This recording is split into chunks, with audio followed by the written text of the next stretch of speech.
नमस्कार दोस्तों, मैं राजा यादव एक सच्ची घटना लेके आप लोगों के सामने उपस्थित हुआ हूँ। ये घटना है उत्तर प्रदेश के जिला बुलंदशहर की। एक वाकया है जून 2016 का। मुख्यमंत्री अखिलेश यादव थे उस समय। अखिलेश यादव के ओएसडी आशीष यादव का फोन आता है बुलंदशहर डीएम अधिकारी के आवास पर और पूछा जाता है क्या जिला अधिकारी सुब्रा सक्सेना से बात हो रही है। इधर से आवाज आती है, जी हाँ, सुब्रा सक्सेना बात कर रही हूँ। मैं अखिलेश यादव का ओएसडी आशीष यादव बात कर रहा हूँ। आपसे एक जानकारी चाहिए थी। आपके जिले के जो जावेद कुरैशी हैं, मीट के व्यापारी हैं, वो कैसे आदमी है? प्रशासन की मदद करते हैं, नहीं करते हैं? आप लोगों की सहायता करते हैं, नहीं करते हैं? इधर से आवाज आ जाती है, जी सर, अच्छे आदमी हैं, प्रशासन की मदद करते हैं, समाजवादी पार्टी के अच्छे कार्यकर्ता हैं। जी, बात कराइए आप उनसे मेरी। और अब अखिलेश यादव के ओएसडी का आदेश है, अवहेलना तो हो नहीं सकती है। डीएम ऑफिसर अपने पीसीएस अधिकारी एसडीएम इंदु प्रकाश को फोन लगाती हैं और उन्हें नंबर बताती हैं कि अखिलेश यादव के ओएसडी बात करना चाहते हैं। डीएम एसडीएम बात करते हैं ओएसडी से।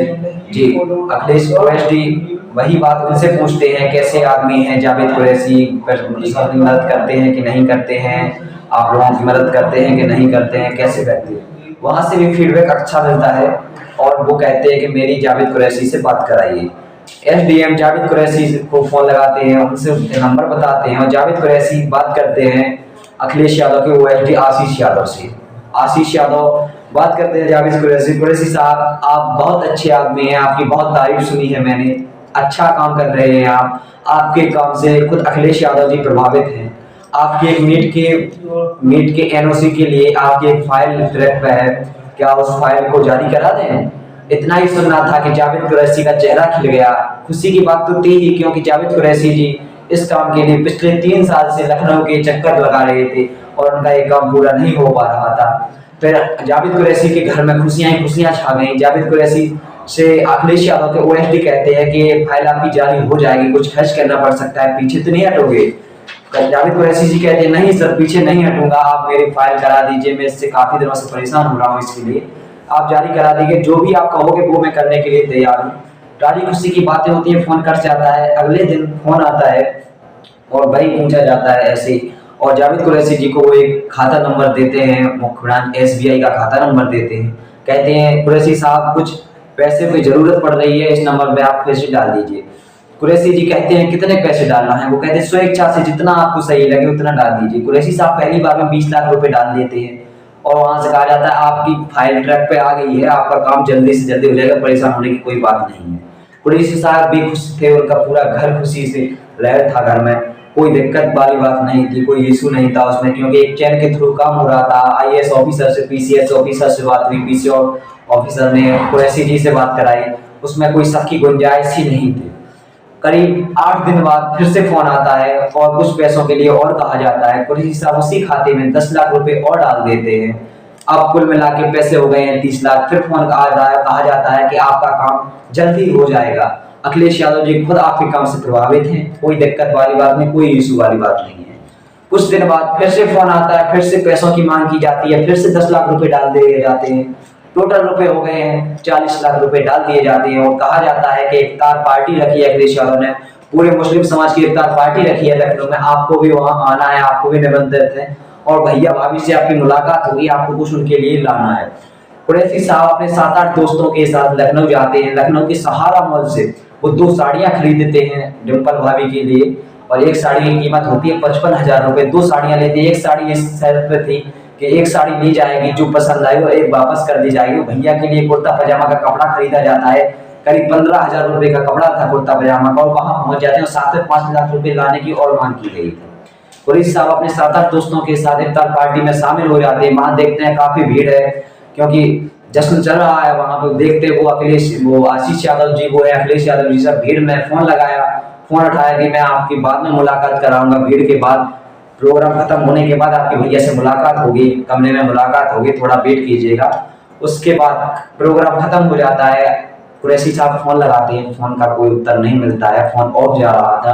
करीब 4 घंटे तक वो फोन लगाते रहे, फोन ऑन नहीं हुआ, फोन ऑफ जा रहा था। उनने एसडीएम इंदु प्रकाश को फोन लगाया कुरैशी साहब ने और कहा कि एसडीएम साहब वो नंबर स्विच ऑफ जा रहा है, हमने बुलाया था मिलने के लिए, मैं लखनऊ में हूँ, बोले थोड़ा वेट कीजिए, एसडीएम साहब बोलते हैं थोड़ा वेट कीजिए, अभी फोन ऑफ हो गया होगा उनका।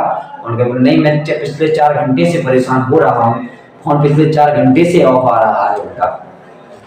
एसडीएम अपने डीएम को फोन लगाते हैं, सुब्रत सक्सेना से बात करते हैं और बोलते हैं कि वो लोग वहाँ मिलने के लिए गए हैं, फोन ऑफ आ रहा है, आशीष यादव जी का फोन स्विच ऑफ बता रहा है, वो लोग काफ़ी परेशान हो रहे हैं।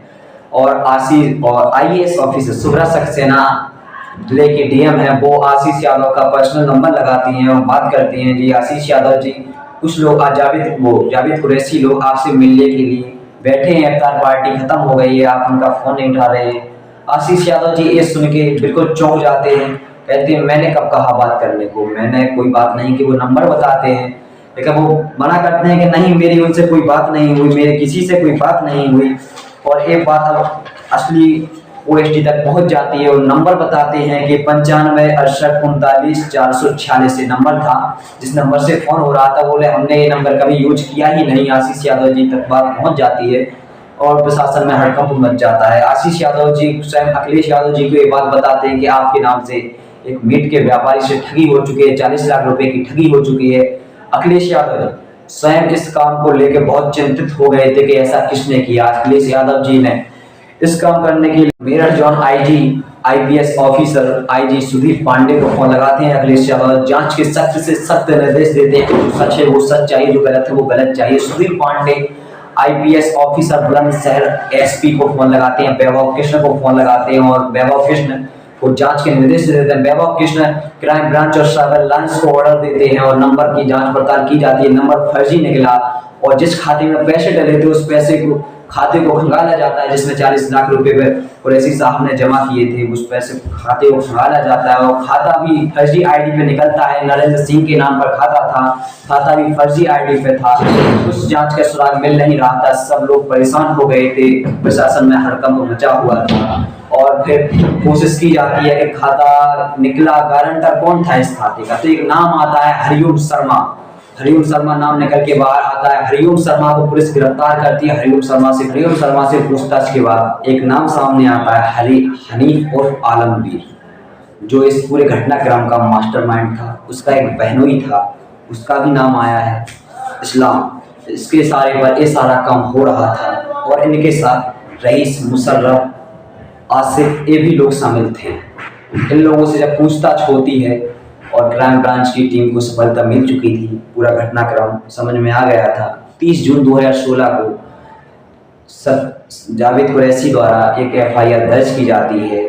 आईपीएस की धारा 443/2016 आईपीएस की धारा 420, 467, 468 और 471 के तहत मुकदमा दर्ज होता है और तीनों लोगों को जेल भेज दिया जाता है। क्राइम ब्रांच द्वारा उस खाते की दोबारा जांच की जाती है, उसमें 40 लाख रुपए जो उससे निकल गए थे उसकी भी जांच होती है। उसमें 20 लाख रुपए का और लेन देन था।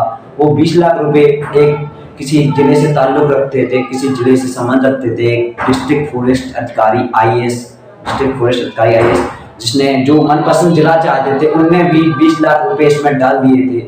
उनने क्राइम ब्रांच के सामने हाथ जोड़े गिड़गिड़ाए कि मेरा नाम सामने नहीं आना चाहिए, मेरी इमेज खराब हुई, इसलिए उनका नाम सामने नहीं आया था। पर ऐसे ऐसे लोग भी, ऐसे ऐसे नटवर लाल हैं इस दुनिया में, उनके चक्कर में ऐसे ऐसे लोग भी चकमा खा जाते हैं। आईएएस ऑफिसर भी चकमा खा गए उनकी बातों से और 20 लाख रुपए वो भी डाल गए और आईएएस पीसीएस अधिकारी भी उसकी बातों से नहीं समझ पाए।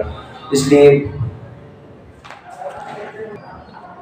इस कहानी का सुनाने का उद्देश्य यही है कि झांसे में कोई भी आ सकता है, कोई आम आदमी भी आ सकता है, कोई ऑफिसर भी आ सकता है। इसलिए ऐसा कोई भी फोन आए झांसे में ना आए, अपना सोच समझ के जो भी है सब काम करें। धन्यवाद।